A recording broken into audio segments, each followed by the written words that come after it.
24 जनवरी 2023 को हिंडनबर्ग नामी एक अमेरिकन कंपनी ने एक रिपोर्ट पब्लिश की जिसमें इंडिया के सबसे बड़े बिजनेस टाइकून और वर्ल्ड रिचेस्ट पर्सन की लिस्ट में तीसरे नंबर पर खड़े गौतम अडानी पर बहुत बड़े इल्ज़ाम लगाए गए। नतीजा यह निकला कि इस रिपोर्ट के आने के सिर्फ 3 दिन के अंदर अंदर अडानी कंपनीज को $65 बिलियन का नुकसान उठाना पड़ा, जबकि अडानी तीसरे नंबर से डायरेक्ट 17वें नंबर पर आ गए। अब सवाल ये पैदा होता है कि आखिर है क्या इस रिपोर्ट के अंदर। लेकिन इससे भी दिलचस्प बात यह है कि हिंडनबर्ग को इतना भरोसा क्यों है अपनी रिपोर्ट पर। उन्होंने खुलेआम चैलेंज किया अडानी कंपनीज की लीगल टीम को, अगर हिम्मत है तो हिंडनबर्ग के खिलाफ लीगल केस फाइल कर दो।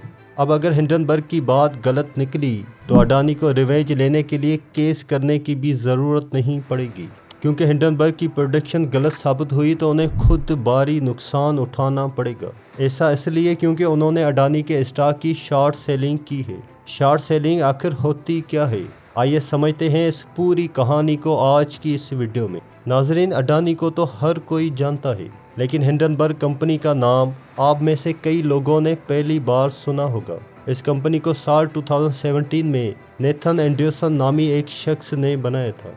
नेथन एंडरसन प्रोफेशन से एक चार्टर फाइनेंशियल एनालिस्ट और चार्टर अल्टरनेटिव इन्वेस्टमेंट एनालिस्ट है। हिंडनबर्ग रिसर्च कंपनी का काम है फाइनेंशियल रिसर्च करना।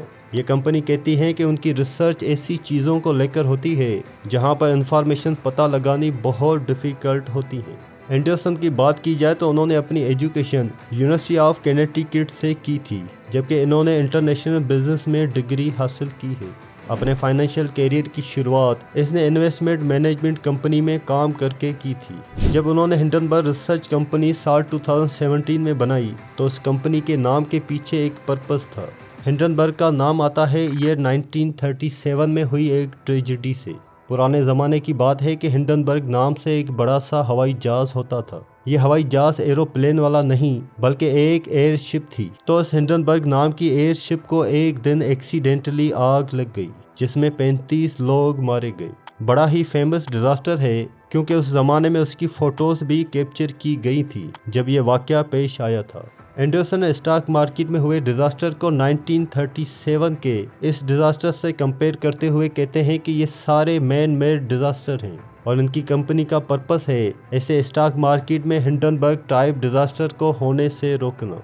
इसीलिए हिंडनबर्ग फाइनेंशियल रिसर्च कंपनी होने के अलावा एक एक्टिविस्ट टाइप कंपनी भी है। ये एक्टिविज्म करते हैं दुनिया की भलाई के लिए कि दुनिया भर में ऐसे स्टॉक मार्केट के डिज़ास्टर ना देखने को मिले, और ये अपना एक्टिविज्म करते हैं शॉर्ट सेलिंग के ज़रिए।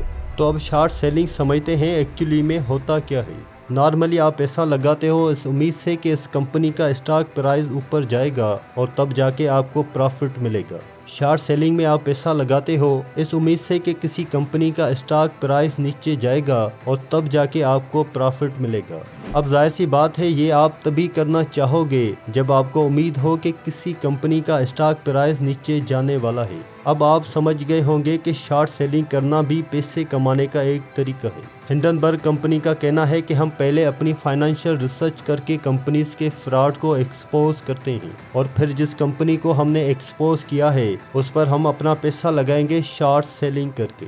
हम दाव लगाएंगे कि इस कंपनी का स्टॉक भी नीचे गिरेगा और इस फ्रॉड के चलते हम खुद भी पैसा कमाएंगे। लेकिन ये काम बड़ा रिस्की भी है क्योंकि शॉर्ट सेलिंग करते वक्त आपके लॉसेस की पोटेंशियली कोई अपर लिमिट नहीं होती। अब नॉर्मली जब आप किसी कंपनी के स्टॉक खरीदते हो इस उम्मीद से कि वो ऊपर जाएंगे। फॉर एग्जांपल आपने 1000 रुपये लगाए टेस्ला के स्टॉक पे। ज़्यादा से ज़्यादा बुरी चीज़ क्या होगी, उस टेस्ला का स्टॉक बिल्कुल ज़ीरो हो गया और आपने पूरे 1000 रुपये खो दिए। आपका नुकसान 1000 रुपये का हुआ। लेकिन शॉर्ट सेलिंग करते वक्त आप उस पर पैसा लगा रहे हो कि वो स्टॉक कितना नीचे जाएगा। अब नीचे जाने की बजाय अगर वो ऊपर चला गया, और ऊपर तो वो कितना भी जा सकता है, वो 100%, 200% या फिर 1000% भी जा सकता है। आपने अगर 1000 रुपये लगाए शॉर्ट सेलिंग में तो उसका नुकसान आपको 10,000 रुपये का भी हो सकता है। तो नॉर्मल स्टॉक मार्केट में इन्वेस्टमेंट करने से कहीं ज़्यादा रिस्की काम है शॉर्ट सेलिंग करना। अब आपने ये समझ लिया, आइए समझते हैं अडानी ग्रुप के ऊपर लगाए गए एलिगेशंस को। अडानी ग्रुप के अंदर 7 मेजर स्टॉक लिस्टेड कंपनीज हैं। जो कि बहुत सारे अलग अलग सेक्टर में फैली हुई हैं, जिनमें Adani green energy, Adani enterprises जो कि कोल माइनिंग करती है, अडानी ट्रांसमिशन जो पावर ट्रांसमिशन का काम करती है, Adani total gas, Adani ports और अडानी विल्मर जो कि एक ज्वाइंट बिजनेस है सिंगापुर की विल्मर इंटरनेशनल के साथ। कुछ साल पहले तक अडानी कंपनीज के ऑपरेशंस इतने बड़े और डाइवर्सिफाइड नहीं थे, ज़्यादातर गुजरात तक ही महदूद थे, लेकिन पिछले कुछ सालों में ज़बरदस्त ग्रोथ देखने को मिली। ग्रोथ इतनी ज़्यादा थी कि अडानी दुनिया के थर्ड रिचेस्ट पर्सन बन गए। उनकी नेट वर्थ $120 बिलियन तक पहुंच गई और इस $120 बिलियन में से $100 बिलियन से ज़्यादा की रकम सिर्फ पिछले 3 साल में आई थी। इस वक्त तक अडानी ग्रुप्स के शेयर्स ने टोटल $65 बिलियन मार्केट वैल्यू में लूज किए हैं, जो कि इंडियन 4 लाख करोड़ से भी ज़्यादा बनते हैं। अब आइए इस रिपोर्ट को थोड़ा डिटेल से देखते हैं। 106 पेज की इस रिपोर्ट का टाइटल है अडानी ग्रुप्स, मतलब हिंडनबर्ग के मुताबिक कॉरपोरेट हिस्ट्री का सबसे बड़ा फ्रॉड हो रहा है। हिंडनबर्ग रिसर्च का कहना है कि उन्होंने 2 साल से ज़्यादा लगाए इस रिसर्च को करने में। ये अडानी ग्रुप पर बहुत सारे एलिगेशंस लगाते हैं, जिसमें money laundering, stock manipulation, accounting fraud, corruptions, theft of taxpayers funds, offshore shell companies का बनाया जाना। रिपोर्ट में बताया गया है कि गौतम अडानी के छोटे भाई राजेश अडानी साल 2004-05 में डायरेक्टरेट ऑफ रेवेन्यू इंटेलिजेंस ने उनको एक्यूज किया था, जबकि ये 2 बार अरेस्ट भी हो चुके हैं फॉर्जरी और टैक्स फ्रॉड के लिए, जबकि बाद में उन्हें मैनेजिंग डायरेक्टर प्रमोट किया गया अडानी ग्रुप का। अगला इल्ज़ाम लगा है गौतम अडानी के brother in law Sameer Vora पर, जिसमें कहा गया है कि ये डायमंड ट्रेडिंग स्कैम के रिंग लीडर थे और उन्हें बाद में प्रमोट किया गया as a executive director Adani Australia division के लिए। फिर इल्ज़ाम लगा है गौतम अडानी के बड़े भाई विनोद अडानी पर कि इलीगली उन्होंने अलग अलग कंट्रीज में ऑफशोर शेल कंपनीज बनाई और मनी लॉन्ड्रिंग की। रिपोर्ट में लिखा गया है कि हिंडनबर्ग ने 38 ऑफशोर शेल कंपनीज मॉरिशस में आइडेंटिफाई की हैं, जिसे विनोद अडानी और उनके क्लोज एसोसिएट की तरफ से कंट्रोल किया जाता है। ये कहते हैं कि कई ऐसी शेल कंपनीज हैं जिनकी कोई वेबसाइट तक नहीं है, कुछ की वेबसाइट हैं तो उन पर सिर्फ स्टॉक फोटोज लगाए रखे हैं।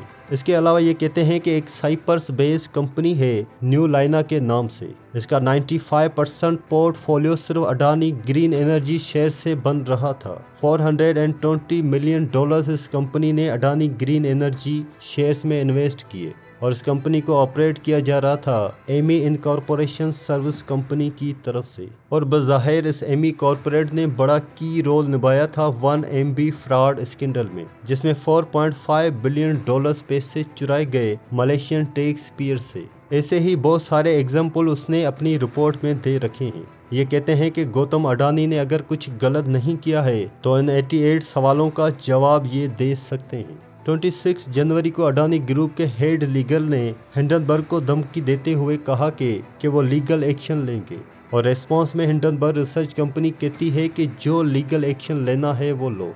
अब एक सवाल यहाँ पर यह पैदा होता है कि हिंडनबर्ग रिसर्च कंपनी इतनी कॉन्फिडेंस क्यों है। अगर इनका पास ट्रैक रिकॉर्ड देखा जाए तो उन्होंने इससे पहले भी कई कंपनीज पर इल्ज़ाम लगाए और शॉर्ट सेलिंग करवाई, जैसे कि Nikola, Vance finance, genius brand, China metal resource utilisation. कुल मिला के 2017 से जब से ये कंपनी बनी है कम से कम 16 अलग अलग कंपनीज पर इल्ज़ामात लगाए जा चुके हैं और उनकी शॉर्ट सेलिंग भी की गई थी। सितंबर 2020 में उन्होंने निकोला कंपनी को लेकर ऐसी ही रिपोर्ट निकाली थी, कहा कि ये कंपनी झूठ बोल रही है। उस रिपोर्ट के आने के बाद निकोला के फाउंडर और एग्जीक्यूटिव चेयरमैन ने कंपनी से रिजाइन कर दिया और 2 साल के अंदर अंदर निकोला कंपनी के शेयर 71% नीचे गिर गए।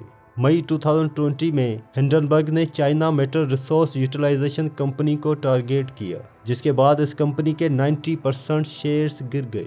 जून 2020 में हिंडनबर्ग ने जीनियस ब्रांड कंपनी को टारगेट किया, जिसका शेयर प्राइस था $6.8 पर शेयर। रिपोर्ट आने के बाद इसका शेयर प्राइस नीचे गिरकर $1.5 पर शेयर हो गया।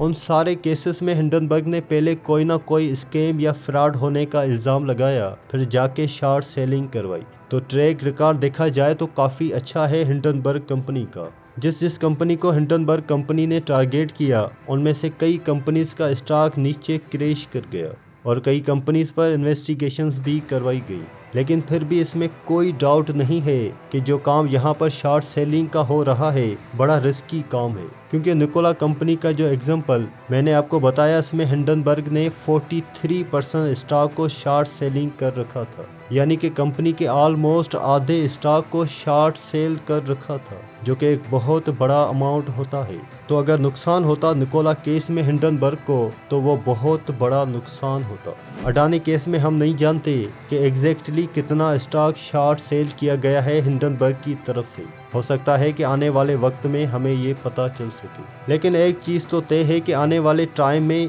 ये एक विन लूज सिचुएशन है। अगर हिंडनबर्ग की ये रिपोर्ट सही है तो फ़ायदा यहाँ हिंडनबर्ग को होगा और नुकसान सिर्फ और सिर्फ अडानी को। लेकिन अगर अडानी यहाँ पर सही है और ये रिपोर्ट गलत है तो फ़ायदा अडानी को होगा और नुकसान सिर्फ हिंडनबर्ग को। इस पर आपकी क्या राय है नीचे कमेंट्स में लिखकर बताएं। तो फिर मिलते हैं अगली किसी शानदार वीडियो में।